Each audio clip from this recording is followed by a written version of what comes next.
এই পর্বে আমরা এপিআই ভার্শনিং সম্পর্কে জানবো। ফর এক্সাম্পল আপনি আপনার একটা প্রোডাক্টের প্রোডাক্ট বানাইছেন, এটা হচ্ছে ভার্সন 1, ওকে? অথবা নো ভার্সন যেটাই করছে।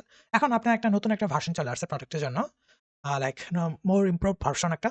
সো এটার ভার্সন দিয়েছেন হচ্ছে ভার্সন 2। এটা কিভাবে করতে পারেন? এগুলো আমরা সাধারণত ফলো করি হচ্ছে একটা স্ট্রাকচার, সেটা হচ্ছে আপনি যখন কন্ট্রোলারটা ক্রিয়েট করবেন, এভাবে ক্রিয়েট করবেন। ফর এক্সাম্পল এখানে প্রোডাক্ট যে কন্ট্রোলারটা ক্রিয়েট করছিলাম ওইটাতে আমি চলে যাচ্ছি।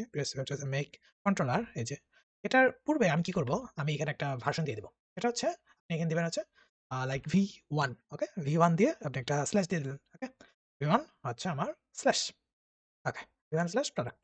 এখন আমি যে এটাতে চলে যাই, এখানে খেয়াল করেন সে কিন্তু একটা ফোল্ডার ক্রিয়েট করেছে ভার্সন V1, ওকে? তো এই ভার্সন V1 এর চাইতে আরো বেটার হচ্ছে আপনি যদি এটাকে এই সবগুলো কন্ট্রোলারকে আরো একটা এপিআই ফোল্ডার নামক একটা ফোল্ডার বানাইতে পারেন, ওটা আরো একটু বেটার, ওকে? তো যেহেতু আমরা শুধু শিখতেছি, তো আর ওগুলো আর দেখতে চাই না। আ লাইক এখন আমরা কি করব? এখানে এই যে আমার রিকোয়েস্টের কন্ট্রোলারটা আছে, এই পূর্বের কন্ট্রোলার, এটাই আমি কি করতে পারি? সেম জিনিসটা আমার এইটাতে পেস্ট করে দিতে পারি। ওকে? এখন যখন আমার এই যে এখানে ভার্সনের ভিতরে কন্ট্রোলারটা হয়ে গেল, এই জিনিসটা আমি কি করব? নতুন একটা রাউট বানাবো। এই রাউট তো আগের মতোই থাকবে, সমস্যা নাই। কিন্তু আমি এর জন্য এখন একটা নতুন রাউট ক্রিয়েট করব। এটা হচ্ছে আমার ভার্সন ভার্সন 2, V2, ওকে? V2।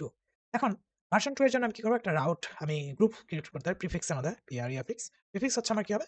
V2, ওকে? V2 প্রিফিক্স দিয়ে সে স্টার্ট হবে অ্যান্ড এটা আমি গ্রুপ করে দিলাম। এখন আমার V2 র ভিতরে যতগুলা আমার কি হবে? যতগুলো আমি নতুন কন্ট্রোলার ক্রিয়েট করব, যাই করব, সবকিছু আমি এটার ভিতরে দিয়ে দেব। ওকে? আমি যে এটার ভিতরে দিয়ে দেই। এখন আমি যদি একটু রাউট লিস্ট দেখাই আপনাকে, PHP রাউট ই PHP ROUT আরো ওকে, রাউট লিস্ট। এখন এই যে খেয়াল করেন, ১ম এ ছিল এপিআই নরমালটা, এপিআই প্রোডাক্টস, ওকে? এখন চলে আসছে এপিআই V2 প্রোডাক্টস। এই যে এইভাবে আসলে আমাদের সরি তো এইভাবে আসলে আমাদের যেই ভার্শনিং টা এটা আসলে করা হয়। ওকে? এক্সট্রিমলি সরি ভয়েসের জন্য। সরি আমি একটু অনেকক্ষণ ধরে কথা বলতেছি তো। সো এখন এইভাবে আমরা যে প্রোডাকশন লেভেলে যেই ভার্শনিং এটা এভাবে করে থাকি। কিন্তু ওইখানে আমরা কি করে থাকি আরো একটা ফোল্ডার ক্রিয়েট করি সবসময়ই যখন আমরা একটা কন্ট্রোলার ক্রিয়েট করি। এরকম ভাবে যখন আমরা এই যে এখানে আমি কি দিছি? V1 দিছি না? V1 এর পূর্বে আবার এখানে API একটা ফোল্ডার আমরা বানাই নিই। ওকে? আর যেকোনো একটা কন্ট্রোলার বানাই সবকিছু API এর ভিতরে ফোল্ডারের ভিতরেই রাখি। ওকে। সো অনেকেই অনেক রুলস ফলো করে।